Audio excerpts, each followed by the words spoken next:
ஏன் உன் தமிழ் வித்தியாசமாக இருக்கு? சார் நீங்கள்லாம் கேரளா கரெக்டா? ரொம்ப சந்தோஷமா இருக்கிற மாதிரி தெரியுது. இங்கே எல்லாம் நல்லா பேசணும், சிரிப்பானு, உன் சந்தோஷத்துலேயும் கலந்துக்கணும், உனக்கு கஷ்டம் போது கைட்டிக்கணும். டூரிங் டாக்கீஸ் ரசிகர்களுக்கு வணக்கம். வாங்க லென்ஸ் நிகழ்ச்சிக்கு போகலாம்.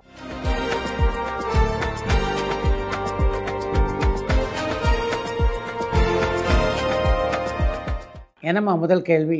லவ்லி திரைப்படத்துல மையப்படுத்தி சில காட்சிகள் அமைஞ்சிருக்கும். அதுக்காக நானி திரைப்படத்தினுடைய இயக்குனர் மற்றும் தயாரிப்பாளர் கிட்ட இருந்து சம்பந்தப்பட்ட காட்சிகளுக்கு உரிமை வாங்கணுமான்னு திருநெல்வேலியில இருந்து கண்ணன் கேட்டிருக்காங்க. நான் திரைப்படத்தில் மையப்படுத்தி ராஜமௌலி படத்தை எடுத்திருந்தார், அதனால ஈக்கே அவர் நெகட்டிவ் ரேட் வைத்திருக்கிறார் அப்படின்னு அர்த்தமா என்ன? நடிகர் திலகம் சிவாஜி கணேசன் சாரோட நடிகர் பிரசாந்த் நடிச்சிருக்காரான்னு குவைட்ல இருந்து அமிர்தேஸ்வரன் கேட்டிருக்காங்க. நடிகர் சிவாஜியோடு நடிக்கின்ற வாய்ப்பு பிரசாந்துக்கு அமையல. ரஜினிகாந்த் சார் அண்ட் ஸ்ரீவித்யா காம்பினேஷனை தான் எல்லாரும் பெரிய ஹிட் காம்போன்னு சொல்றாங்க. ஆனா அதை விட பெரிய ஹிட் காம்போனா ரஜினிகாந்த் சார் அண்ட் வடிவுக்கரசி அம்மா. ஆனா இந்த ஹிட் காம்பினேஷனை பத்தி பெருசா யாரும் பேசாததுக்கான காரணம் என்னன்னு யாழ்ப்பாணத்துல இருந்து ஜானி கேட்டிருக்காங்க.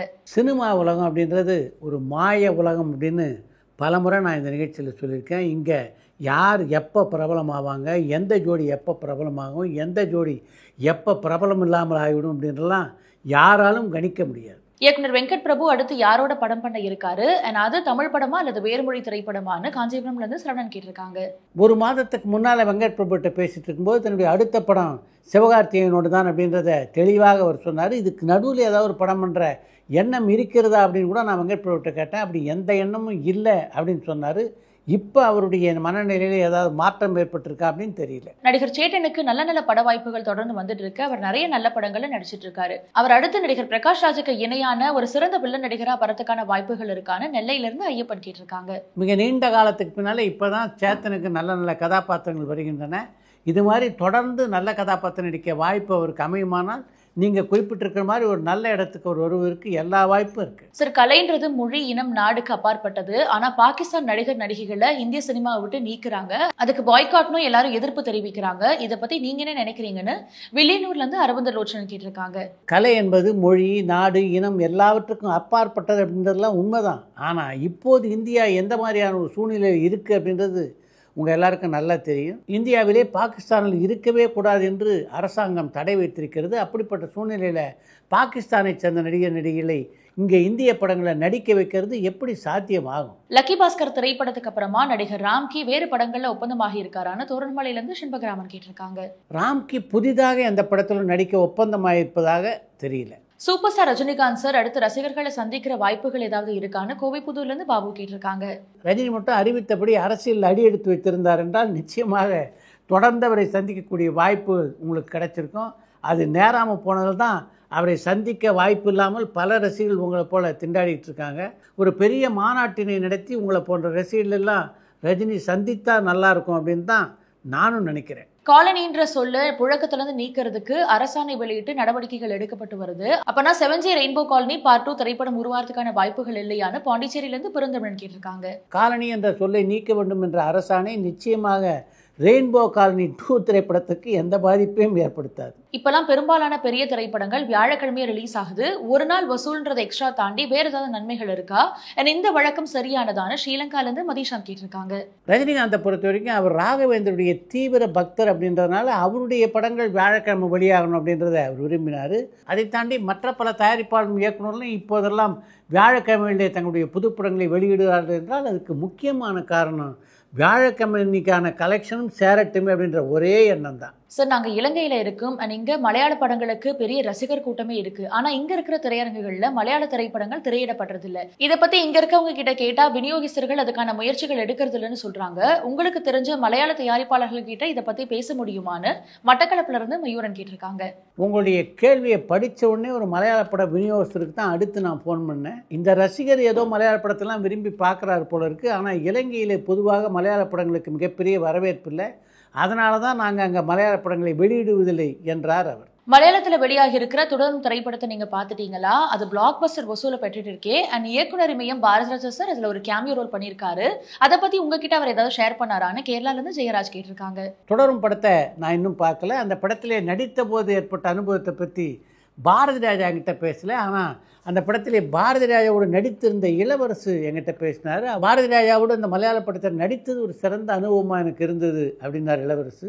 இளவரசுவை பொறுத்தவரையிலே பாரதி ராஜாவுடைய பல படங்களில் உதவி ஒளிப்பதிவாளராக அவர் பணியாற்றியிருக்கார். அதுக்கு பின்னால் பாரதி ராஜா இயக்கத்திலே பல படங்கள் நடிக்கக்கூடிய வாய்ப்பை பெற்றவர் அவர்.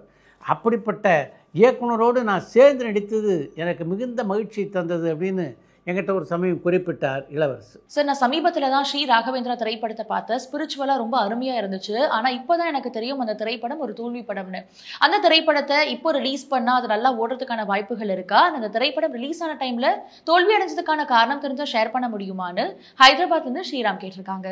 ஸ்ரீ ராகவேந்தர் படத்தை பார்த்தபோது பக்திபூர்வமாக நீங்கள் உணர்ந்தீங்க அப்படின்னு சொன்னீங்கல்ல, அந்த படம் வெளியான போது அது மாதிரி ரசிகர்களுக்கு பக்திபூர்வமான அனுபவத்தை அந்த படம் தரலை. அதன் காரணமாகத்தான் அந்த படம் பெரிய வெற்றி படமாக அமையலை. இயக்குனர் மணிரத்னம் சாருக்கு ஹாலிவுட் டைரக்டர் யாரை பிடிக்கும்னு சென்னையிலேருந்து சந்தனகுமார் கேட்டிருக்காங்க. மார்ட்டின் ஸ்கோர்செஸியும் அகிரா குரோசாவாவும் தான் எனக்கு மிகவும் பிடித்த வெளிநாட்டு இயக்குனர் அப்படின்னு மணிரத்னமே ஒரு பேட்டியிலே பகிர்ந்திருக்கிறார். தக் லைஃப் திரைப்படத்தினுடைய digital, satellite and Hindi dubbing உரிமைகளை நெட்ஃபிளிக்ஸ் நிறுவனம் 120 கோடிக்கு வாங்கியிருக்கிறதா வர செய்திகள் உண்மையா? அவங்க கிட்ட சேட்டலைட் சேனலே இல்லையே, அப்படி இருந்தும் அதை வாங்கினதுக்கான காரணம் என்னன்னு யாழ்ப்பாணத்திலிருந்து ஜானி கேட்டிருக்காங்க. தக் லைஃப் திரைப்படத்தினுடைய டிஜிட்டல் உரிமைகள், சேட்டலைட் உரிமைகள் உட்பட பல உரிமைகளை நெட்ஃபிளிக்ஸ் நிறுவனம் வாங்கியிருப்பது உண்மைதான். அவங்க கிட்ட சேட்டலைட் இல்லைன்னாலும் பின்னால் அவங்க எந்த நிறுவனத்துக்கு விற்கணும் அப்படின்றத அவங்களே முடிவு பண்ணுவாங்க. ஆனால் விற்கப்பட்டதாக நீங்கள் ஒரு தொகையை சொல்லியிருக்கீங்கல்ல, அந்த தொகைக்கு அந்த படம் விற்கப்படவில்லை என்பது மட்டும் எனக்கு தெரியும். அதை விட மிகப்பெரிய தொகைக்கு தான் அந்த படம் விலை போயிருக்கிறது. சூப்பர் ஸ்டார் ரஜினிகாந்த் சார் நடிச்ச நான் மகாநல்ல திரைப்படத்துக்கு எதனால எதிர்ப்பு கிளம்புச்சுன்னு தோர்ணமலையிலிருந்து ஷின்பகராவன் கேட்டிருக்காங்க. ரஜினி நடித்த நான் மகாநல்ல திரைப்படத்துக்கு எந்த எதிர்ப்பு இல்லை. அந்த படத்துக்கு முதல்ல நான் காந்தி அல்ல அப்படின்னு பெயர் சூட்டியிருந்தார்கள். அந்த பெயருக்கு தான் தணிக்கை குழுவினர் எதிர்ப்பு தெரிவித்தார்கள். அவர்கள் எதிர்ப்பு தெரிவித்ததுக்கு பின்னால் தான் அந்த படத்தினுடைய பெயர் நான் மகாநல்ல என்று மாற்றப்பட்டது. சார், இன்னைக்கு வெளியாக இருக்கிற திரைப்படங்கள்ல மக்கள் கிட்ட வரவேற்பு பெற்றிருக்க திரைப்படம் என்னன்னு சென்னையிலிருந்து விமல் கேட்டிருக்காங்க.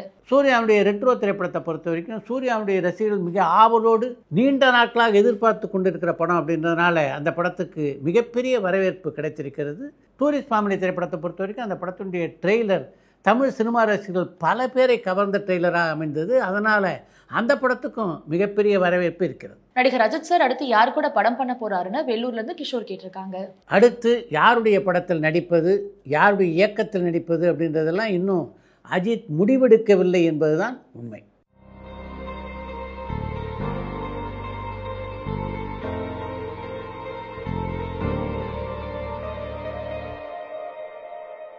ஒரு கிராமத்து கதையான கிழக்கு சீமை திரைப்படத்துக்கு ஒரு நியூ ஏஜ் மியூசிக் டைரக்டர் தான் வேணும்னு இசையமைப்பாளர் ஏஆர் ரஹ்மான் சார் இயக்குனர் இமயம் பாரதி ராஜா சார் செலக்ட் பண்ணதுக்கான காரணம் தெரிஞ்சா ஷேர் பண்ண முடியுமான்னு கேரளால இருந்து ஜெயராஜ் கேட்டிருக்காங்க. கிழக்கு சீமையில படத்துக்கு ஏஆர் ரஹ்மான் தான் வேணும் அப்படின்னு அன்றைய காலகட்டத்தில் பாரதி ராஜா முடிவு பண்ணலை. இப்போ தான் ஏஆர் ரஹ்மான் அறிமுகமாக இருந்தார். அவர் இசையமைத்திருந்த ஒரு சில பாடல்களை வைரமுத்து எங்களுக்கு போட்டு காண்பித்தார். அவருடைய இசை மிகச்சிறப்பாக இருந்தனால பாரதி ராஜா தன்னுடைய அடுத்த படத்திலே அவரை பயன்படுத்தி கொள்ளலாம் என்று முடிவெடுத்தார். அதற்கு பின்னால் தான் ஏஆர் ரஹ்மான கிழக்கு சீமையிலே படத்துக்கு இசையமைப்பாளராக பாரதி ராஜா தேர்ந்தெடுத்தார். அடுத்து இன்று ஒரு தகவல். எம்ஜிஆரை பொறுத்த வரைக்கும் அவர் பிரபலமானதுக்கு பின்னால் மட்டும் இல்லை, ஆரம்ப காலத்திலேயே தன்னுடைய உடல் கட்டை மிகச்சரியாக வச்சுருக்காங்கல்ல, அவங்கள பார்த்த உடனே அவருக்கு பிடிச்சி போயிடும். அவர் சாலிவானன் என்ற படத்தில் நடித்த போது அவருக்கு மந்திரிகளாக 2 பேரை கொண்டு வந்து அந்த படத்தினுடைய இயக்குனர் நிறுத்தினார். அந்த 2 பேரில் ஒருத்தரை வைத்த கண் வாங்காமல் பார்த்து கொண்டே இருந்தார் எம்ஜிஆர். அதுக்கு முக்கியமான காரணம் அவருடைய உடல் கட்டு அப்படி அமைந்தது. அவர்கிட்ட மெல்ல உங்கள் பேர் என்ன என்று எம்ஜிஆர் கேட்டபோது சின்னப்பா என்று பதில் சொன்னார் அவர். அப்போ பார்த்தீங்கன்னா பியூ சின்னப்பா இருக்காரு, அவரும் இதே மாதிரி தான் மிகச்சிறந்த உடற்கட்டோடு விளங்கியவர். சின்னப்பா அப்படின்னு பேர் இருக்கவங்களுக்கே இப்படியெல்லாம் உடற்கட்டு இருக்கும் போல் இருக்கு என்று நினைத்து கொண்டார் எம்ஜிஆர். அப்போது தான் பக்கத்தில் இருந்த ஒரு நண்பர் சொன்னார், இவர் பேர் வெறும் சின்னப்பா இல்லை, சாண்டோ சின்னப்பா என்று. அன்றைக்கு சாண்டோ சின்னப்ப தேவருடன் எம்ஜிஆருக்கு தொடங்கிய பழக்கம்தான் பல திரைப்படங்களிலே அவள் 2 பேரும் இணைந்து பணியாற்றுவதற்கான வாய்ப்பை தந்தது. சின்னப்ப தேவரை பொறுத்த வரைக்கும் ஆரம்பத்தில் நாங்கள் 2 பேரும் நண்பர்களாகத்தான் பழகினோம். அதற்கு பின்னால் என்னுடைய உடன்பிறவா சகோதரராகவே அவர் ஆகிவிட்டார். அதனால தான் எங்களுடைய பயணம் அந்த அளவுக்கு நீடித்தது என்று தன்னுடைய வாழ்க்கை வரலாற்று நூலிலே பதிவு செய்திருக்கிறார் புரட்சி தலைவர் எம்ஜிஆர். இந்த படம் பூரா மிஸ்ட் இருக்கணும் அப்படின்ற கான்செப்டை யாருது? ஜீவா தான், உங்களுக்கு தான் சார். ஆக்சுவலாக வந்து நான் வந்து ஒரு ஜென்ரலாக வந்து முதல்லயே ஜெனிலியா தான் அந்த படத்தினுடைய ஆமாம் சார், ஆமாம் சார். முதல்ல என்னென்ன எனக்கு வாய்ஸில் பார்க்கும்போது எனக்கு பிடிச்சிருந்துச்சு. ஜெனிலியா வந்தவொன்னு சொன்ன விஷயம் என்னன்னா, I don't want prompting, I will talk myself sir. ஆடாடா ஷூட்டிங்கில் ஏதாவது ஒரு ஈவினிங் டைம் ஷூட் முடிச்சதுக்கப்புறம் நானும் விஜய் எங்கே வெளியே போய்ட்டு வரும்போது படிக்கிறது உட்காந்து விஜயை கேட்பார். எந்த காலகட்டத்தில் வடிவேல் உள்ள வந்தார். ஸோ ஃபஸ்ட்டு கதை சொல்லும் போதே இதை தான் வந்து இவர் தான் இந்த மாதிரி ஒரு ரோல் ஒருத்தர் தான் அப்படின்றது ஃபிக்ஸ் ஆகிட்டு வருது. அப்புறம் விஜய் சாரும் கேட்டார், வடிவேல் சார் பண்ணுறாருல. ஏன்னா இன்றைக்கு திரும்ப வெளியான போது இந்த படத்தை எல்லாரும் கொண்டாடுறாங்க. ஆமாம், படம் வெளியான போது இந்த அளவு மிகப்பெரிய வரவேற்பை பெற்றிருக்க வேண்டிய ஒரு கரெக்ட். மேபி நீங்கள் சொன்ன மாதிரி சார் ஒரு விஷயம் சார், இப்போ ஒன்றும் இல்லை சார், இப்போ இந்த வாட்டி ரிலீஸ் பண்ணப்போ வந்து பார்த்தீங்கன்னா